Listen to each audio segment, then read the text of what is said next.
Hello, everybody. My name is Payne Dunn, and today I am super excited to bring you PvP Steve, the king of PvP Sylph content himself. We are going to be going over the round one feature match for the Dualist Cup. If you're not familiar what Dualist Cup is, it is a tournament that we are hosting. It is a 3v3 team unified tournament, so each team needs to bring 18 unique Pokemon in the format that we're going to be playing as Duelist. Now, I did a video on Duelist a little earlier, but the long story short of it, you select from a predetermined list of duelists.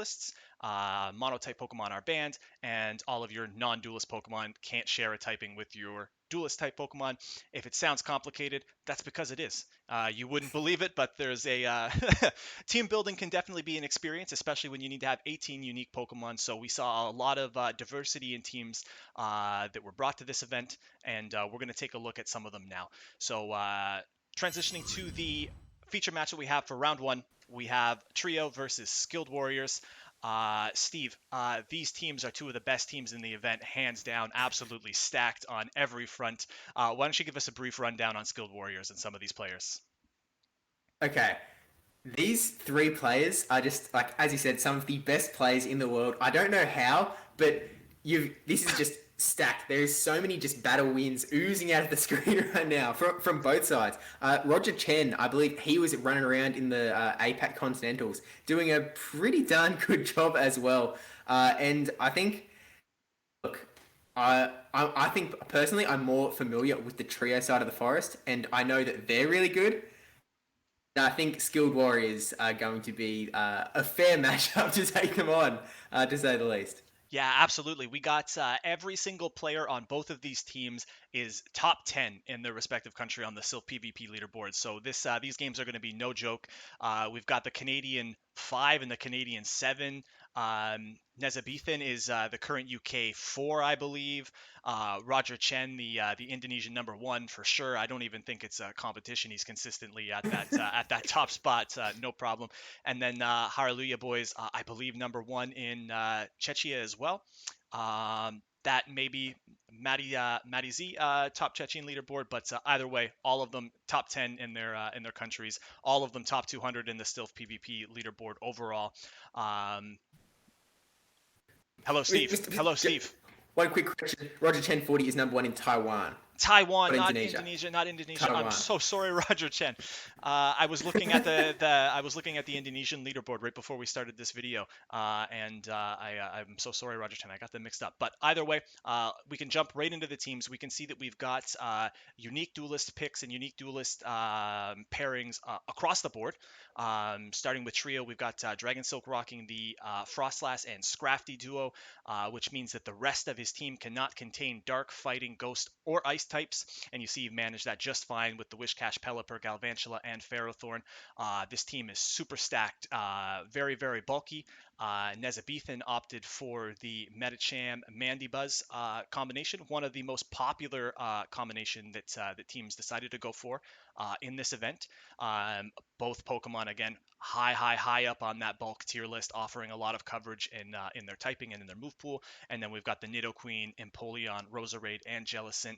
Very robust team, answers to just about everything you can get. And then HoldinMcNuggets is rounding it off with the four-legged duo there in Swampert and Bastiodon.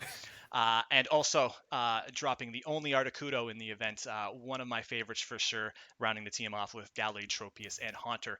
I think that they have done an incredible job in crafting these three rosters. I think that a lot of the discussion early on with a format like this was how do we make sure that we get balanced teams across every player? You know, does it have to be a spot where somebody sucks it up and just takes a team of 6 that's maybe just a step below what the other two players are bringing? But each of these teams looks like it can rock with the best. And if you've noticed, it's not even playing a Skarmory, which is one of the highlighted Pokemon in this format that's not locked behind one of those duelist slots. So they've managed to bring a roster of 6 Pokemon, 18 unique typings, 18 unique Pokemon, no Skarmory, and it still looks stacked.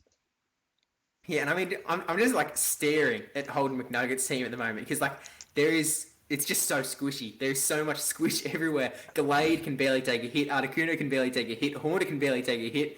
I mean, they've just got Bastiodon, so Bastiodon is there to just be the shield to their team. And I mean, I think he's going to need as many shields as he can get with that Bastiodon out the front. But I'm excited for that round specifically because I think it is going to be very high skilled, swapping all over the shop. Just ridiculous plays, knowing just masterful use of their Pokemon. And not to say Dragon Silk and Nesabethan, they're going to be having to do that as well, especially with some of their Pokemon. I think Nesabethan, though, has, as you said, opted that for more bulky sort of strategy where they might be able to have that Mandibuzz as the pivot on their team, really just be able to use it as a third shield almost. Just be able to soak up a ton of damage. And Dragon Silk has kind of a bit of both, a bit of bulk, a bit of squish. You know, Galvantula, Pelipper, they can get. Pelipper just melts if it sees a Galvantula, and luckily has avoided that this time around. Is not up against the Galvantula opponent, but I'm excited. I'm excited. Yeah, absolutely. And I think that on the inverse side there, over on Skills Warrior, we've got Matyzs rocking with the Swampert and Scrafty combination, rounding it off with Haunter, Probopass, Tropius, and Skarmory. So he's got the double flyer in the back there. It's another very common occurrence looking at the teams in this event. A lot of players have opted to pair those Tropius and Skarmory together, or Tropius and Pelipper together, to offer kind of a double flyer, some potentials for bringing an ABB rule to pick up on some of those weaknesses and exploitable, beating up on the Scrafties and the Metachams that are one of the most popular duelist picks in the format. And then Hareluyaboyz with the Metacham Bastiodon. Now, as far as bulky duos go, this one's pretty up there, and you can see he's rounded the roster off with his own duo of Pelipper and Galvantula. So again, definitely making sure that those Pokemon can opt as Shields 3 or possibly even 4, so that Galvantula can really get in and give the opposing team the business. And then Roger Chen rocking it off with the only Abomasnow and Mandibuzz duo in the entire event. So these two Pokemon, again, play really, really well together, just like you'd expect anything to. He's rounding his team off with Unova Stunfisk, Nidoqueen, Toxicroak, and Jellicent. All of these teams look very, very strong. Is there anything that stands out to you over on Skilled Warriors team that you think is maybe a step above what the opposition is going to be bringing? Look, I think it's kind of interesting how they've sort of, I guess, found some familiar cores with Trio, where like, hey, hello boy, like they've got Galvantula, Whiscash, Pelipper, Grass type, Fighter, and then Bastiodon, which happens to be quite similar to Dragon Silk over on the left-hand side. It's very true. Galvantula, Pelipper, Whiscash, Fighter, Grass type, Frostlass. So there's the only difference there, but very interesting. And Matyzs, again, going for kind of more, I'm not seeing as much of this entire team is squishy, this entire team is bulky.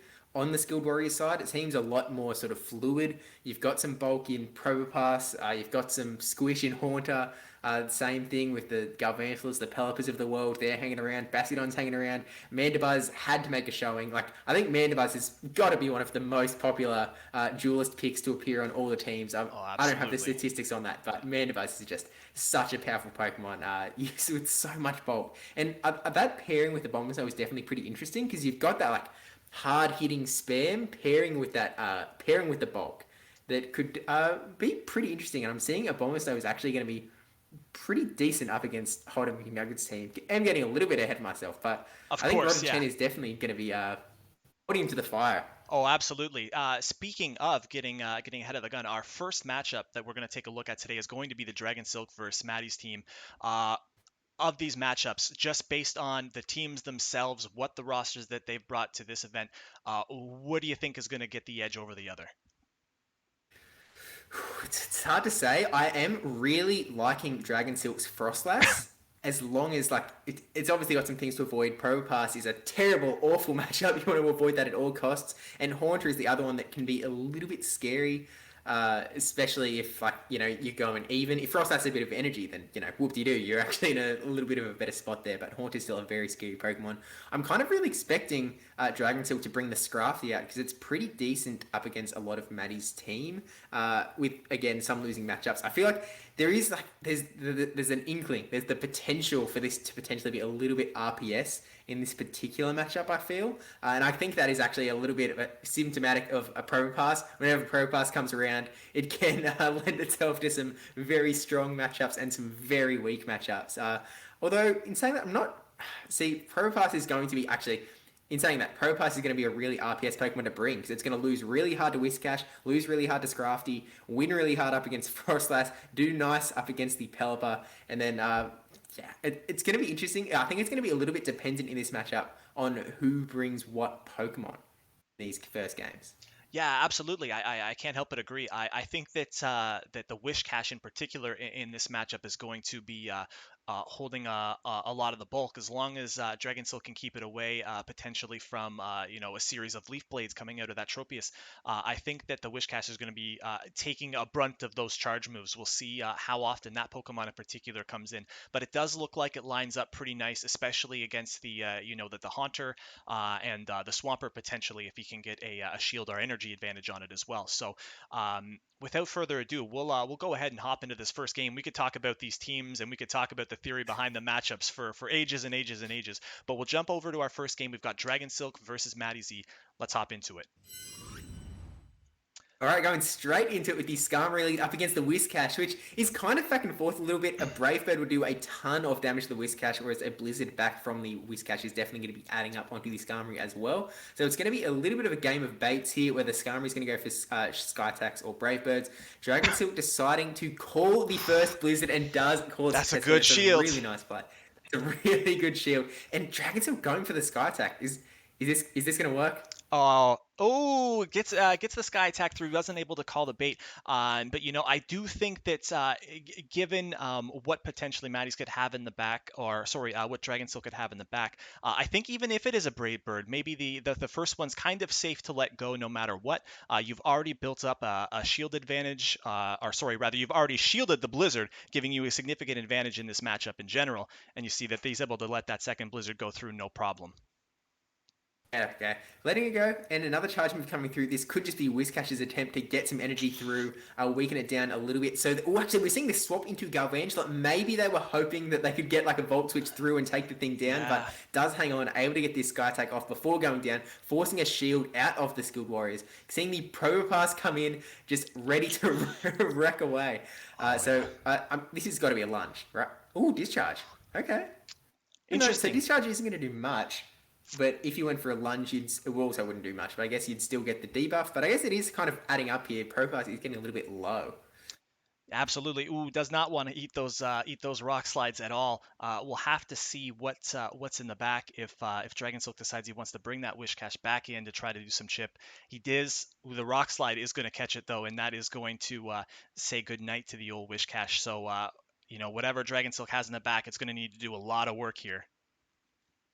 Ooh, Ferrothorn. That's a very interesting thing. And it's pretty rough because we're seeing 3 Pokemon still alive and a shield up against this Ferrothorn who has no shield. So even though Probopass itself is going to be able to do pretty much nothing, like you saw how little that Rock Slide did, I guess Ferrothorn is going to be able to get a lot of farm on this Probopass, but yeah, it's going to be able to get some energy. So maybe Ferrothorn has a chance. Power Whipping it down, no extra farm there, just going straight at it, and Haunter coming out in the back. This is such a scary little spot. Haunter is easily able to shield and will be able to get to a charge move. Yeah, absolutely. There's nothing scarier than a Haunter with shields. Goes for the Hail Mary Thunder there, maybe thinking that a little bit of lag, but still manages to get the Shadow Ball off. Hate to see lag at all, but an unfortunate part of the game, and Matyzs is able to take that game 1 over Dragon Silk. I do think that a lot of the momentum gained early on, especially in being able to get that initial shield off into the Blizzard, get the Sky Attack through, and get an early lead through on that Skarmory into Wish Cache matchup is definitely sort of where the momentum started, and then it just took over from there. As anybody who's played with or against Haunter knows, that Pokemon with any kind of shield advantage is going to spell disaster for your team, that's for sure. Yeah, and to be honest, that Ferrothorn on Dragon Silk side, it didn't really have much to actually play against. Like, there was the Skarmory, if it landed the Thunder, that would be great. Probopass, not an awesome matchup for it. I guess it still does a fair bit of damage there with the Power Whips. And then Haunter was the other one, which I guess also takes a bit of damage, but I can only imagine that Ferrothorn was there mainly to try and catch the Swampert, which didn't end up coming out. To maybe trying to protect the Galvantula. Yeah, maybe protecting the Galvantula.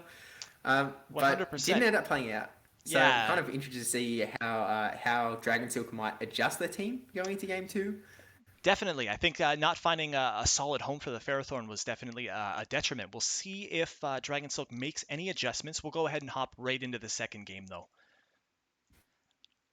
So we did get a little sneak peek there of Maddie's team. It does look like he is bringing the Tropius, he is bringing the Haunter, and it looks like the last Pokemon in the back is going to Ooh. be, ooh, definitely, yeah, swapping out into the Scrafty. Interesting.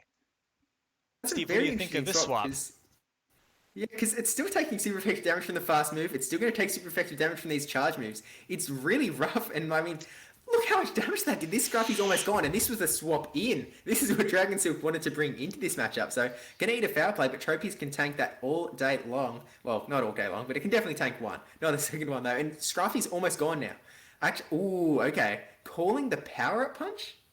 It does call it correctly. Wow. Absolutely. Wait, Wow. it's gone. Yeah, I wonder if maybe that was a maybe it was a missed input. Maybe was hoping to try to catch. Maybe just didn't think Scrafty would have a Okay. solid home later on.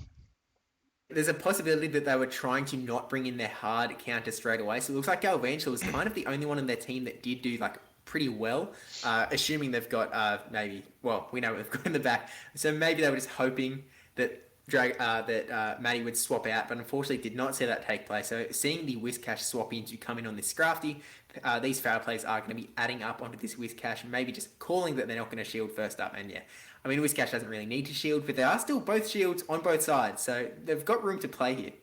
Yeah, absolutely. I do think that this Galvantula in the back is going to have an uphill climb. The Wishcash is able to do some chunking onto this Scrafty. We'll see if Matyzs wants to invest that shield here to keep this Wishcash nice and healthy. He does. So definitely a good call, given the advantage that you were able to gain in the Trophies versus Scrafty matchup. Giving up that shield is, or sorry, the loss in that matchup. Definitely want to make sure that you give up the shield. And no games here shielding up the Blizzard from the Whiscash. I was actually going to Absolutely. say that I'd kind of expect to see some shield baiting from Mud Bombs, but no, just went straight for it, straight for the Blizzard, try and take this Tropius out. Did not work out though, seeing Galvantula come in, throw one Leaf Blade, and it is going down now because they did not shield. It's going to be Whiscash up against Tropius and a Haunter in the back. They still both have a shield apiece. Do they call... Oh, that can I let this come through? That's probably the right play. It is a mud bomb as well. This is Yeah. really rough for Dragon Silk here. We're going to see a full Yeah. farm down, and that's A GG's. very rough game, yeah. Going down 2-0 in the first game.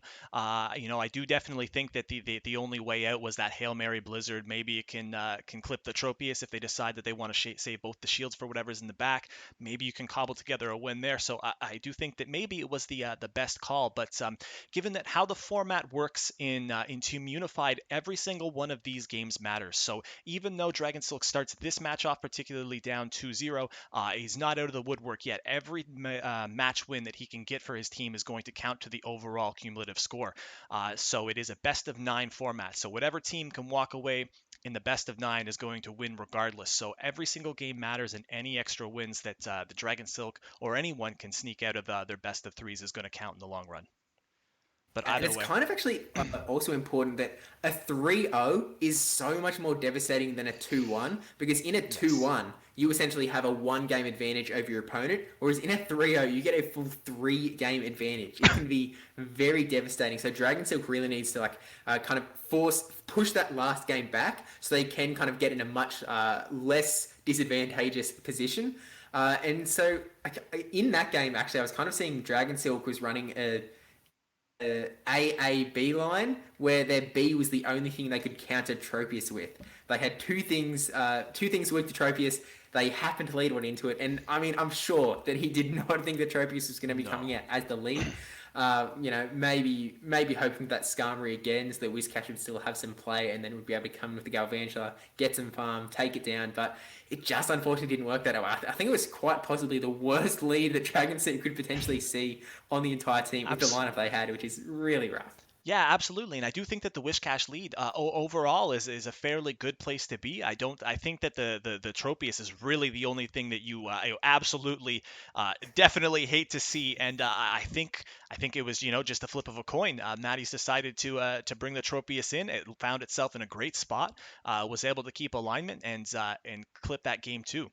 So we'll go ahead and jump into the last game in this set. Like we mentioned before, each one of these games is just as important as the last. So we're not going to see any sandbagging at all from these players. All right, seeing the Haunter, Skarmory, Tropius, so going double flyer again, switching up the lead every game, which is always interesting to see.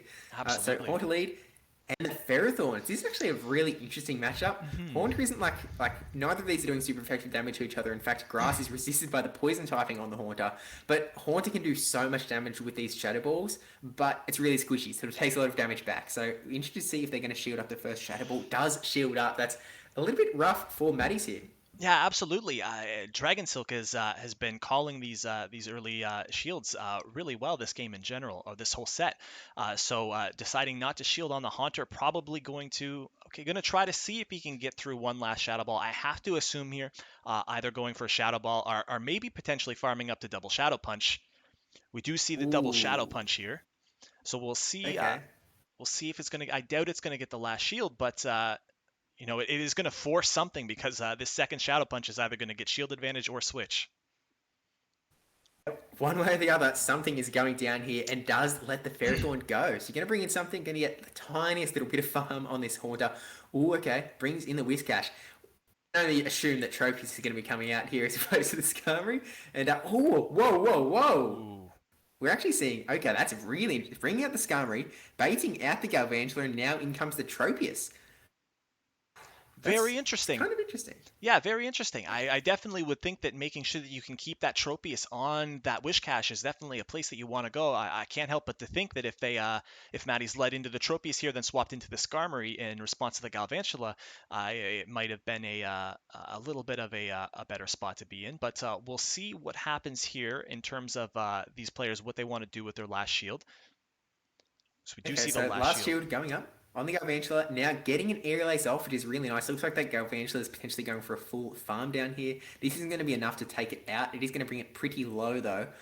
So we're going to see that Skarmory come in. Definitely going to. I think it's going to have to eat a charge move of something. It's just whether Dragon Silk calls the lunge or just we see bulk discharges coming. Oh no, just going straight discharge. Does land it as well. That is really rough. And Whiscash coming in the back, charging up tons of energy. Maybe, okay, going for the Sky Attack, almost up to a second one. This is definitely looking pretty good for Dragon Silk on the other side. First one, it's going to go through. Yeah, no There are no problem more at shields on all. the opposing side. It is burning that last shield on this side. It is just a Mud Bomb, which is pretty Oh, unfortunate, but... Oh, had back to backs Oh, too. So this last mud bomb is almost certainly going to be enough to close up this match here. One more one more mud shot to come through to wrap that one up.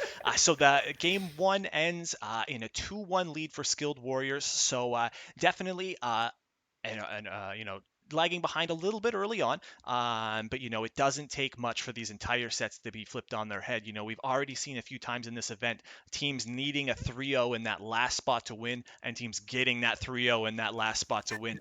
It's definitely something that can happen, and we'll have to see what happens with our next game. So we're gonna go ahead and move into Nesabethan into Hareluyaboyz. We'll get into the game one here. all right, this is a very interesting little matchup. So again, we're seeing it from the Skilled Warrior side. We've got that Netto Queen into the Netto Queen, seeing the instant swap out into the Pelipper, and we're seeing the instant swap back into Jellicent. All sorts of swaps going on, and overall, this is an interesting little spot. I'm not sure what moveset that Jellicent has, if it has the Ice Beam, because if it does have Ice Beam, this could potentially be a little bit fast and thicker. Okay, going for the Shadow Ball straight away, Ooh. that would do a lot of damage, but going for the Hurricane, do we see the shield from Nesabethan? Oh, no shield. That's definitely those hurricanes will do a chunk of damage without a doubt here, regardless of what the Pokemon is. Shields up the second move there to try to cobble together a shield. Okay, does get the shield out of the Pelipper. I think that will yeah, it's going to be another Shadow Ball just as a kind of a last Hail Mary. You did mention, Steve, regarding the move sets of this event, they are 100% public. So each player does know what the move set is going to be on the opposing Pokemon when they do bring it in. And we will happen to see that Jellicent from Nesabethan is running the Bubble Beam and Shadow Ball. So does have the option for those bait moves for sure. going for the Weather Ball now. We saw the quick swap into, I didn't see what it was into. It was into the Medicham. Okay, so Weather Ball is going to do a nice little bit of damage, gets one quick move in and out. Medicham is going to run away with a little bit of energy, bringing in the Galvantula. Nothing Medicham has is going to one-shot here, so Galvantula should be able to hang on, get this next charge move off where they want to go for the discharge or the lunge. Is the Psychic, so it's really big damage, but is going to be able to get this lunge off regardless. Able to get it through. It's gonna be alright. It's gonna be alright. Down goes the Medicham, instant swap into the Whiscash. That Nidoqueen has a little bit of energy, but I think Whiscash only needs to get to a Blizzard and this Nidoqueen will go down. Yeah, absolutely. I don't think that there's too much that needs to be done here. I think this Wishcash can very easily just farm up to the Blizzard. Yeah, Earth Power not doing nearly enough there, and the Blizzard is definitely going to take out this Nidoqueen to lock up to continue rather the early lead for Skilled Warriors. So we'll have to see what kind of adjustments Nesabethan makes into the second game.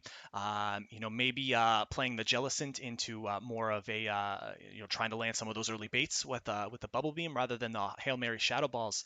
But we'll switch into that game immediately though and keep this train rolling. All right.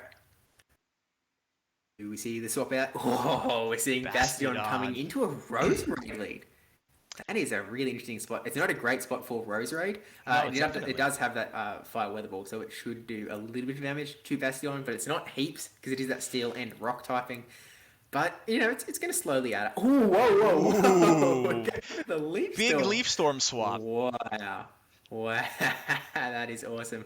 But now I've seen the double swap into Medicham versus Pelipper. Pelipper definitely in a pretty decent spot here, but is going to have to be a little bit worried of tons of damage coming through. So deciding to shield that first Psychic. Do we see them go for the... They don't need to. The wing attacks are doing enough damage. They can just go for Water Weather Balls.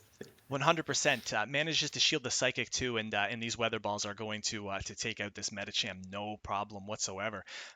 So it'll very likely be that we will see what's in the back here for Nesabethan. Dun, dun, dun, dun. Would be very surprised to see that Roserade come back in, and it's the Empoleon is back. Okay, gone for so many different Pokemon appearing in this game, Yeah. which is really nice to see, by the way. It just means that they are very skilled battlers. They know their team. They know what they can do. And we're seeing the first Weather Ball go through. I'm not going to expect any shields to come up from this Empoleon side because they're not going to do much. But they do want to keep Empoleon healthy enough that it can stand up to the Bastion in the back. So just burning the first shield on the Weather Ball there, and unfortunately it doesn't quite get that Weather Ball, presumably just counting perfectly. Absolutely. This fella is going down. Yeah, you have to imagine it's just perfect counting, but this Medicham in the back here is definitely not the Pokemon that this Empoleon wanted to meet itself across from. We'll see these Drill Pecks come through, but it's not going to be a lot. An instant swap back into Bastiodon. Flamethrower is ready to go. I think this is going to be good night for the Roserade. Yeah, this could be a case where they're going to let the Roserade go down so they can bring in Empoleon, get a ton of farm, and then just try and just throw bulk Drill Pecks at the Medicham. Still has a shield to burn. We're actually seeing the Flamethrower come through from the Bastion, unfortunately not able to farm it down fast enough. So I think that actually is going to get that last shield out of Empoleon. Really has to shield at this point. But it's just, do they have enough Drill Peck power to take off? Oh no! I think that the Medicham was healthy enough. Empoleon would need to have back-to-back Drill Pecks and then still need to have a little bit more health to eat through those counters. So I do think it was just a matter of rolling the dice and hoping that Empoleon wasn't going to meet the Medicham in the back, and it just happened to be the one that it caught. Cascading that early lead for Skilled Warriors here now as they go up 4-1 over Trio. So now not only does Nesabethan need to lock up this last game 3, but they also are going to be relying on Holden to get that 3-0, as we mentioned before, to secure the win overall for Trio. So it's not impossible, but Holden definitely has an uphill battle for sure, and it all is going to start if Nesabethan can lock up this game 3. So let's hop into it and let's see what we can get done. All right. Can Harley lock down that last game? Medicham versus Nidoqueen. This is not a terrible spot for the Medicham, especially because it does have two super effective moves in Ice Punch and Psychic. Both are going to do really nice. Psychic, catching the Ice Punch onto Medicham. That's a pretty nice catch there. This is not going to do much at all. Just wasting that Medicham's energy down the drain and seeing that swap out into Galvantula. Not in as good a spot as it was in that last game where it was just needed to kind of finish it off, get the moveset through, and that's it. There are still 2 shields on that Medicham side, so Kind of interested to see how this matchup's going to go. Still letting it go through. That's kind of interesting. Yeah, absolutely. Potentially hoping that they can rely on getting a shield advantage for what's, and we see that the Galvantula are not willing to invest the shield either. So, Metachamp does Ooh. manage to get switch advantage there. Certainly not what Hareluya was expecting at all. I do think that he was relying on that last volt switch getting through to maintain that switch advantage. But we'll see here what Nesabethan wants to bring in to answer this Metacham. IVs don't matter until they do, and then carrying on with that Isn't 1 that the HP. truth? Isn't that the truth? But Nidoqueen coming in with the energy that it stacked up before, throwing the first Earth Power, getting that defense debuff through, and seeing the swap out with a tiny little bit of energy on that Metacham. Didn't quite have enough for a charge move. So we'll see if that does come in handy later on. Maybe come in, throw one counter, get a charge move. Seeing the Poison Fang go into that Pelipper just to bring the defense down, and seeing that swap out now into the Jellicent in the back. Still on both shields up on both sides, which means this is not a great spot for Pelipper to be in, because it kind of really relies on being able to land that Hurricane in this matchup. Does get the first shield out of Nesabethan there, which is pretty nice, but still in a rough spot. Yeah, 100%. Ooh, gets the bubble beam bait too to get one of those shields. We do see both players really hanging on to these shields up until the very end. But like you mentioned, Jellicent is certainly going to be the Pokemon that benefits in this matchup in particular from having the multiple shields. Gets the Hurricane shielded there, and it's looking pretty hard here for Hareluya. Yeah, and how debuffed was that Pelipper, by the way? Defense debuff, double attack debuff, just a rough spot. And I don't think there is any way for them to come out of this matchup alive. This Psychic is not going to take out the Ghost type, No. Jellicent. And should be able to farm down. See Pelipper come back in. No debuffs anymore, but only a bubble Yeah. beam away from going down. Don't even shield. Just Yeah, letting it go. Definitely the respectful thing. The writing's on the wall. Hareluya definitely ready to let that one go. But we do see here, Steve. The stage is set. dun dun All dun. Holden needs is a clean little 3-0 against one of the best players on the planet. Certainly an Easy, uphill easy. battle. Certainly an uphill battle. But the foundation is there. Like we mentioned, every match in this set of best of 9 is going to matter. And if Holden can get that 3-0 against Roger Chen 40, it will be a win for Trio. All Roger Chen needs is a single game in this best of 3, and they have locked it up for Skilled Warriors. So I don't want to waste any more time. I want to get right into these matches. So we're going to go ahead and hop into game 3, HoldinMcNuggets against Roger Chen 40. Dun dun. Saying that Abomasnow, Stunfisk, Jellicent in the lead. So Abomasnow lead. There are a lot of things on HoldinMcNuggets side that an Abomasnow will be really nice up against. We'll just have to see if it is one of those in the lead. And it is. It is that Swampert. This Swampert does not love seeing the Abomasnow in the lead at all. Kind of expecting No. a pretty quick swap out. Unless maybe they want to try and get a Sludge Wave off or something straight away. And actually, we're going to see the Weather Ball come through instead of the Energy Ball, going straight for the bait. Trying to get the shields early out of Holden, and does get one. Really nice start. Absolutely. Maybe being extra weak to Abomasnow in the back, the best route is maybe just to try to see if you can outbait this 2 shield and maybe catch Roger here slipping up a little bit and maybe try to sneak out a little bit of an advantage that way in the Swampert versus Abomasnow. But that's definitely not what you want to see. Managing to get the shields on the Sludge Wave, we'll see the Energy Ball come through here. Not tapping all the bubbles. Didn't want to quite take it out, but it was enough to take it out anyway. Bastion coming to come in, which is not a good spot for Bromsnow at all, but doesn't necessarily want to switch in case they get caught in a hard locked matchup in the back. So just the energy balls, try and weaken this Bastion down a little bit, and then swapping into that Jellicent, which is going to do a nice bit of damage. Not as nice as if it was a bubble Jellicent. It is a Hex Jellicent, so going to be relying a little bit on the charge moves to take this Bastion out, and going to take a bit of damage on the way. And actually, he's running the Ice Beam Shadow Ball set, so no bubble beams, no super effective damage coming through here. This is kind of a rougher spot for Jellicent than I kind of expected it to be honest. Yeah, absolutely. These shadow balls are just gonna tickle, and like we mentioned, movesets are public knowledge. They are open information. So Holden will know that this Jellicent is not rocking that bubble beam, and it just eats the stone edge and says good night. Yeah, still one shield over on Holden's side. Going to bring that Stunfisk in, which is definitely the right play. And we're actually seeing Articuno in the back. So this is a very interesting spot where Stunfisk has some play up against both Pokemon, but it only has so much health. It can only generate so much energy. Does get the last shield out of Holden. I feel like okay, yep, we see it. We see the Ooh, into a Bulbasaur trying to catch the ooh. move. Presumably that Icy Wind, really nice catch. And a Bombshells is going to hang on, which is a little bit unfortunate there, and not quite able to get the Weather Ball to HoldinMcNuggets just perfectly timing their moves to make sure that Roger Chen isn't going to be able to do anything about it. Yeah, absolutely. Eats the discharge there, but I do think that this Articuno, this Icy Wind is, I think it's going to be the writing on the wall. This Icy Wind plus maybe one more fast move should be enough to take out this Stunfisk. Yep, exactly right. We Takes it down, see it. and still with the Pokemon in the back as well, just hanging on for dear life Absolutely. over there. 100%. That Articuno did work. And like we mentioned before, the journey starts at that first game. Holden needs to win the next two games to secure that win for Trio. They can't give up a single game.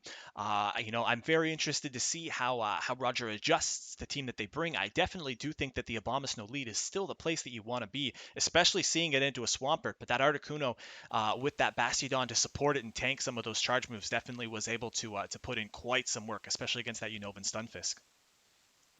I think it was a case of that Jellicent just didn't have enough stock to be able to fight back. Yeah, I guess it was another case of they only had that one Pokemon that was kind of back there. They had their hard counter for Bastion in Stunfisk. They didn't want to bring it out too early because then they just were going to be able to switch into Articuno, and then you might have to do something fancy there. I guess maybe they could have let Abomasnow go all the way down, but then they would just had so much energy. It's hard to say what the best play to do, but that Jellicent just it wasn't the right Pokemon to be yeah, there, just unfortunately. wasn't able to find a good home, especially not with a Bubble Beam to try to help, build an incremental advantage over that Bastiodon. Double nuke moves is definitely not a place that you want to see that against the Bastiodon. But we're going to go ahead and hop over to game two here, and we'll see if Holden can keep that dream alive for that 3-0 sweep to win the match. And then needs that tour. And needs Only the needs a tour. 2-0. The first one's done. The first leg of the journey is in the bag. So we're seeing the Stunfisk coming into the Articuno. Not a great lead for Roger Chen. Kind of expecting to maybe see a swap out, and maybe after getting some energy, throwing discharge potentially. Farming up right up and throwing the Wow. discharge right on that Icy Wind, I believe. So we'll see if they don't need to shield on the Articuno, but they do decide to keep it healthy, get this Icy Wind off. Seeing both shields go down early. Both of these battlers happy to burn their shields in the lead. Absolutely, not worried whatsoever. And we do see both of them, in two scenarios now, just willing to commit to these leads that may otherwise, players certainly like me would have swapped out of immediately. So definitely knowing a little bit more about the intricacies of these matchups than the average PvP paddler for sure. Do they know that they don't have to shield like the first bits to come through? Like, Just did slam someone that tell them? shield button. It's no problem. And But yeah, and we do see both shields go down in the lead, so it's gonna be a grind in the back, ooh. but CMP going to Articuno. Stunfish going absolutely, down. absolutely, and we'll likely see that Abomasnow come in here to get a few extra powder snows on the Articuno, but I do think that the Articuno might get okay, not quite getting the extra icy win, just barely missing, and we do see the answer in Bastiodon come in for that Abomasnow. Oh. Oh, this is not good at all. Look at Roger Chen's line. They've got Abomasnow and they've got Mandibules, and they're swapping into Ooh. Mandibules. Oh my god. Oh my gosh. This is such a rough spot to be in. This is Wow. certainly what you want to see if you're holding in this scenario. You know you need the 3-0. The Bastiodon comes in and they swap out of Abomasnow and into Mandibuzz. You can't write it up better than this, that's for sure. This is just, and there's no shields either. It's just dominating. Mandibuzz. It looks like okay, Mandibuzz. I was wondering if they were just going to let the game go, just go. Just I'm not throwing chances. I'm done here. But no, going for that foul play now, trying to just whittle that Bastion down. Not able to get to another charge move. It's got so much energy. Has to throw a single flamethrower, and that's going to do so much. I think it's like 4 times super effective damage to this oh monster. Look yeah. at that. Jeez. Oh my That's gosh. that Bastiodon putting in work both games now. Well, going into the game 3, this is the must win now for both players to lock up this match for their team. We couldn't have picked a better match to feature round one. Certainly a nail biter, but Roger, we'll have to adjust. We'll have to figure out a way to take out that Bastiodon. I don't know if it's time to bring in that Toxicroak maybe, or just try to position themselves in a little bit of a better spot in terms of not locking Abomasnow and then Mandibuzz swap being the best answer into Bastiodon. That's for sure. Yeah, I mean, Toxicroak is such a dangerous pick to bring up against Holden's team. Yeah. It would be so nice, but it's so dangerous. Maybe like Absolutely. Nidoqueen could potentially do a nice bit of damage if it gets there. Also has like a little bit more play, can throw some Poison Fangs even if it gets into a worse matchup. I think it's so rough. It's so they've got the Pokemon. They've also got Stunfisk there, ready to hard counter that Bastiodon, but they just can't get things in the right spot. Holden again with that super squishy team, just playing around all sorts of places. Both players burning all of their shields gung ho straight away at the start. I don't know what they're going to do. I don't know if we're going to see complete switch ups. I don't know if we're going to see the same lines. I don't know if we're going to see the shields in the start. Absolutely, yeah, and we do, like we mentioned at the very start of the video with Holden's very, very squishy team, there is going to be a super strong reliance on making sure that you can get those Pokemon positioned in the ways that you want them. Holden giving us a masterclass on how to navigate these squishy Pokemons, not worried about investing those shields early, willing to let the Bastiodon do the brunt of taking those charge moves, and it pays, huge dividends in lining up against both the Mandibuzz and the Abomasnow in the back end. It really couldn't have, wrote it up much better for Holden there.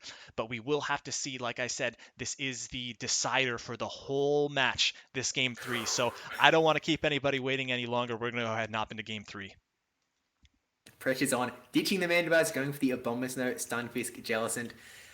Again, not super stacked up on a Bastiodon counters there, so hoping for the alignment this time around, and the Abomasnow leading into the Gallade this time.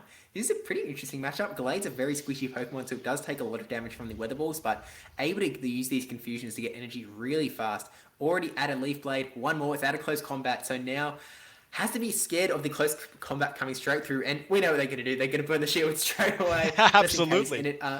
Yeah, seeing the swap out there into... I didn't see what it was into, did you? I didn't see what it was into either. I was too excited about the shield usage early. Oh, we see them catch on to an Articuno.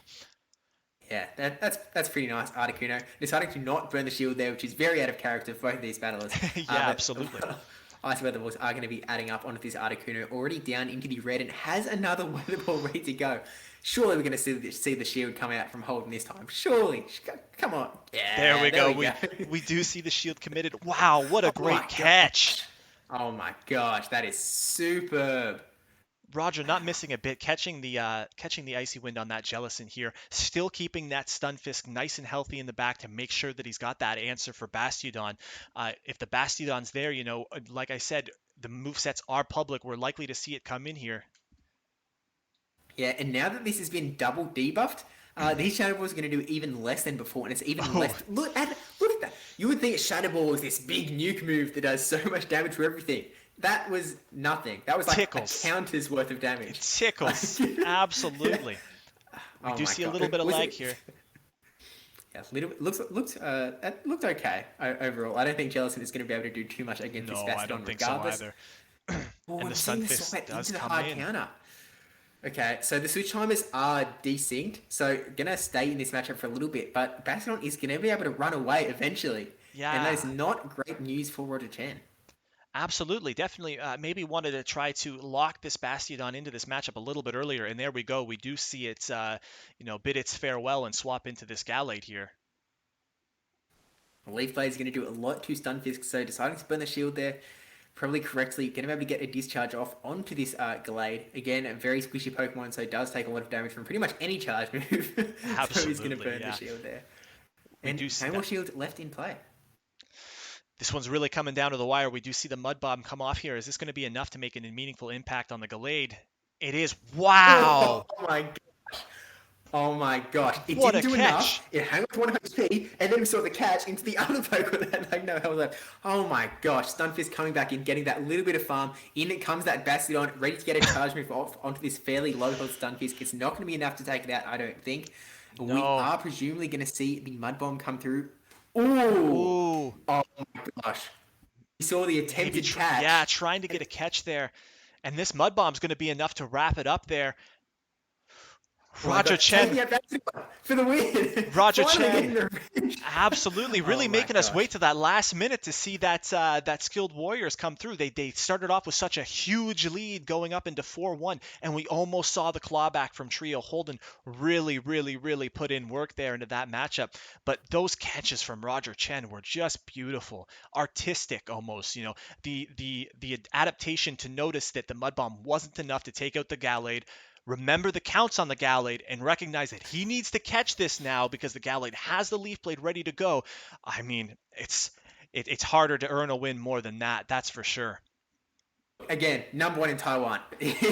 Absolute just kingpin, knowing what they're doing. And like, I'm just imagining myself in that spot going like, okay, Mudbomb is going to take it out. Oh, and then just sitting there like, oh, heck. And just watching the Leaf Blade come my way. Not thinking like, I have the backup plan. I know what to do here. Boop, ready to go. Perfect catch. Just brilliant clinical plays from Roger Chen, and HoldinMcNuggets did so well in this battle as well, but unfortunately just barely was not enough. The very last minute able to turn the tides, and again it was that 4-2 or 4-1, and then it was 4-2, and then it was 4-3, and then it was 4-4, and then 5-4 coming out the other side. Just you can't write this stuff. Absolutely not. Yeah, 100%. These battlers giving us a masterclass on how to pilot their teams and how to make the necessary adjustments going into those games.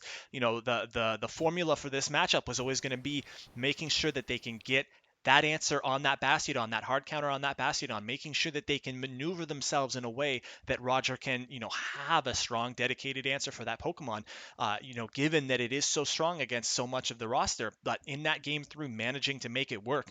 And like you said, personally, if that Mud Bomb doesn't connect there and doesn't kill the Gallade, and that Gallade goes through with the Leaf Blade, my phone's out the window. It's good night. That's the last time I'm retiring from the game, and nobody's hearing from me again. So, a huge masterclass on how to maintain composure, maintain those counts, knowing where that Gallade is, knowing what's going to kill, what's not going to kill. It probably wasn't even a surprise for Roger. He probably knew the whole time, this isn't going to kill, I'll switch. It's nobody's business. It's the easiest thing he's ever done. But, really, giving us a show for sure in terms of both of these teams bringing us right down to the wire. But congratulations to Skilled Warriors. Absolutely, can't ask for a better way to kick off the tournament than that, and really bring it at home. So we'll transition into the leaderboard here, and here we can take a look at the end of round one. These are the top 20 teams, coincidentally also the teams that are all sitting at 1-0. Steve, taking a look at this quick leaderboard here, is there anything that stands out to you? What do you think the smart money's on to win this event? Look, there are so many top players in this event. Like, it is absolutely insane. We were just talking before about, like, Wanko's teams running around the Japanese All-Stars, just who are absolutely killing the APAC factions. Untouchable, completely undefeated, 10-0 over in APAC factions. Really top dogs there. There's Crease's team. There's Matyzs running around with, there's Rise to Occasion in here. There's Speediest Chief. There's just so many top battlers. It is seriously anyone's game at this point. Like, we're only one round in. There are still so many undefeated battlers. It's impossible to say. It's impossible to say. 100%. I can't help but agree to you. And we also have not shown on this top 20 list, but there are a lot of teams that had these nail biter first sets that took the round one loss. That smart money is still on to take the whole thing down. We do have the inadequate Stow Technical team with Guidok there. We do have the PvP Academia squad running a very tight loss to Vanny's team there in a 4-5 set. So the whole thing's up for grabs. But we've got some of the best battlers in North America. We've got the best battlers in Europe. We've got the best battlers in the APAC region. This event is stacked. There's headhunters everywhere. You really can't afford to drop any games in this event. So, I do appreciate everybody for joining in here, watching this battle. Thank you so much, Steve, for hopping on this set with me and taking the lead. This was a ton of fun. I got to assume that everybody knows who you are if they're watching my videos. But Steve, just in case, where can anybody find you if they're if they happen to not be familiar? You can find me at No Fun Pain Done on YouTube. Subscribe there. No Fun on Twitter. Links are all going to be in the description. Go follow, subscribe, do all that stuff. Subscribe to my PvP Academia as well. Do all that. Find me there. Absolutely. Thank you so much, Steve. Thank you so much, everybody, for checking this video out. And we'll catch you hopefully next week with round two. See you then.